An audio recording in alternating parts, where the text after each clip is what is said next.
First breaking news in Bastrop County, where a wildfire has forced evacuations tonight. Look at that.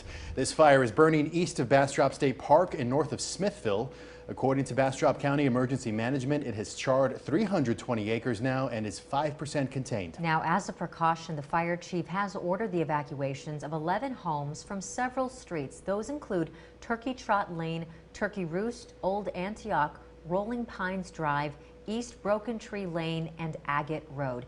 If you know anybody who lives there, tell them to get out. If you need help evacuating livestock, you can call the number on the bottom of your screen. KXAN's Blake Devine rushed out there tonight to get the very latest on the firefight. Blake?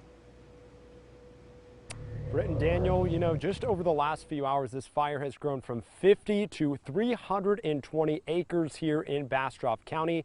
And right now, we're only a few miles away from this fast-moving fire, but this is about as far away you can get as the first responders have closed off Old Antioch Road here in Smithville. What we do know is that originally blowing south, this wind whip fire shifted west around 7 p.m., prompting several evacuation orders for homes in this dry and grassy area. Although it's not known how it started, what we do know is that this blaze began on the 500 block of Old Antioch Road. Driving in from Austin, we could see a large plume of smoke high in the sky from well over 20 miles away. And before it got dark, we saw several helicopters dropping down water and DC-10 air tankers releasing flame retardants onto this fire.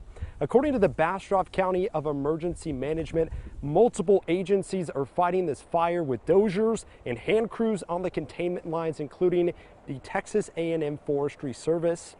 And right now, at this time, there are no reported injuries or structures down, but agencies have confirmed that this will be a multiple-day fight for this fire, and we'll continue to keep you updated on our mobile app and website throughout the evening. Britt, Daniel, back to you. All right, Blake, thank you very much. Stay safe out there.